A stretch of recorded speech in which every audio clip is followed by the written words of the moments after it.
Buenas tardes. ¿Cómo le va? ¿Cómo anda? ¿Cómo va? Buenas tardes, ¿Cómo bienvenido, anda? buenas noches. Audiencia. ¿Cómo estás? ¿Todo bien?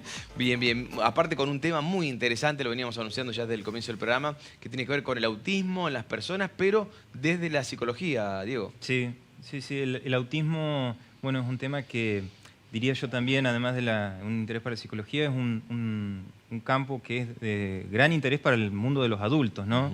Venimos a decir esto así porque es interesante ver cómo el autismo, que obviamente es importante, uno no quiere sacarle relevancia a este tema, pero hay que decirlo así, es importante cómo el autismo genera ese desconcierto, esas dudas, esa confusión en los padres, ¿no? Además de que es una circunstancia que afecta, genera obviamente malestares en nuestros niños, sobre todo en muchos niños varones, que eso se ve y eso, digamos, genera un malestar familiar, por así decirlo. Es importante ver cómo esto también afecta al resto del entorno, al resto del contexto, en este caso al círculo familiar más inmediato de aquella persona, aquel niño que esté en esta circunstancia, ¿no? Que no hay que olvidar que es una persona, pero me parecía importante poder decir esto de que es el autismo hay que verlo así también, como aquella confusión que genera muchas dudas, muchas preguntas en el mundo de los adultos, que obviamente genera también problemas, como digo, en el mundo de los niños, pero hay que ver también cómo, recapitulando algunas cosas que hemos charlado ya en los micros anteriores, en relación a los diagnósticos, en relación a los déficits y demás, es interesante cómo el mundo de los adultos trata de dar una definición certera, generalizada, ¿no?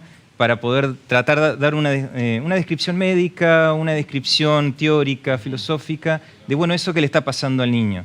¿Hay algún elemento desde la psicología que permita algún padre que está mirando observar alguna conducta de ese niño para empezar a entender si hay algún tipo de autismo? Sí, es interesante poder ver cómo algunos autores, como en este caso Kanner, ¿no? Ya desde el siglo XX, él ya describía algo así como una profunda soledad, ¿no?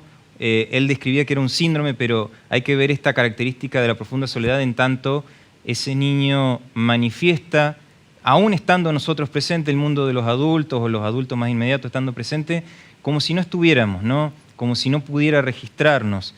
Pero también, además de esas características, vamos a decir, negativas, ¿no? Hay que también destacar de que, además de un desarrollo particular en el lenguaje que es distinto, por más de que encontremos la tipología o digamos, el rótulo de trastorno generalizado, no es generalizado en todos los niños que padecen esta circunstancia o que viven esta circunstancia del autismo. Hay a veces que pueden comunicarse en términos verbales o en lenguaje verbal de una manera quizás un poco más fluida, incluso a veces sin filtros, como a veces nosotros pensamos en los niños que padecen algo así como el síndrome de Asperger, ¿no?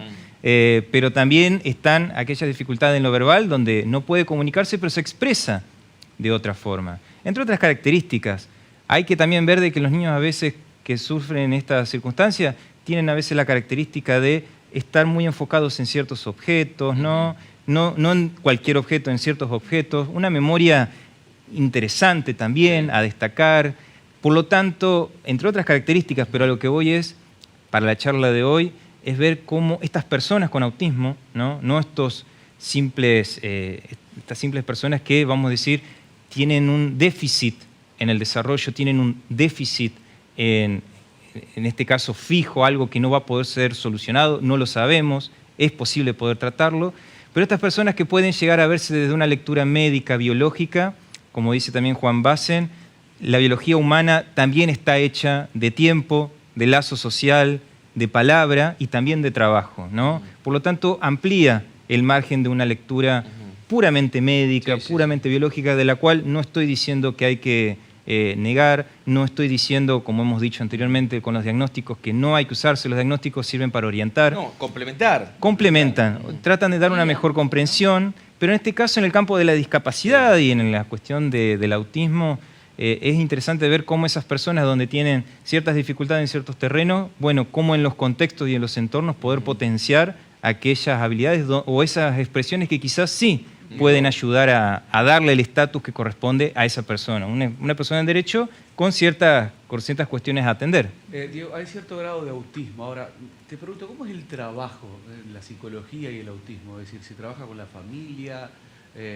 Bueno, es un tratamiento a largo plazo, mediano plazo. ¿Cómo, para conocer un poquito más en detalle? El tratamiento con autismo es justamente uno de los tratamientos a veces más novedosos también, porque todavía, como digo, seguimos tratando de describir desde el mundo de los adultos, desde la ciencia, desde el campo de la psicología, tratamos de describir, bueno, cómo proceder. Hoy por hoy, a partir también de los nuevos paradigmas sociales, paradigmas de enfoque de derechos humanos en la discapacidad y demás, también nos permite ver cómo en el campo de la discapacidad esa persona, en esta situación de esta circunstancia, ¿no?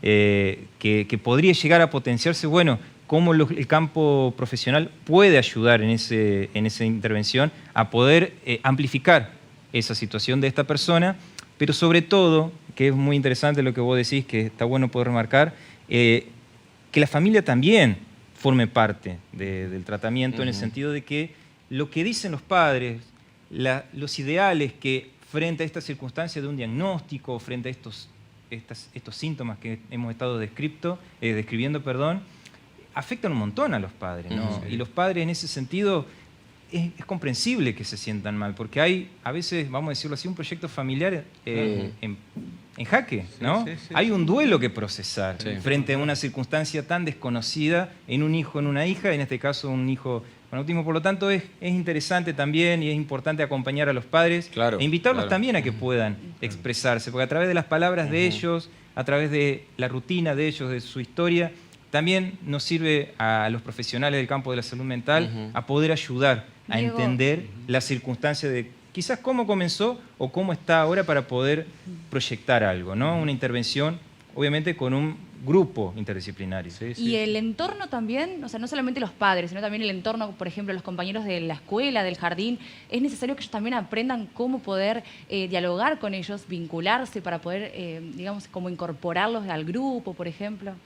Sí, por eso es digamos, el campo de la discapacidad y sobre todo con estas circunstancias con las que vivimos en autismo, todavía estamos descubriendo incluso cómo complementar los viejos paradigmas de la normalidad, vamos a decir, de la rutina, desde ese paradigma o desde esa posición, a estos nuevos paradigmas de la inclusión, ¿no? Estos paradigmas que integran estas circunstancias atípicas, como antes se decían. Bueno, estas circunstancias donde hay una persona que no tiene la capacidad, vamos a decir, desarrollada, como quizás cualquier persona, a poder hablar como cualquier persona.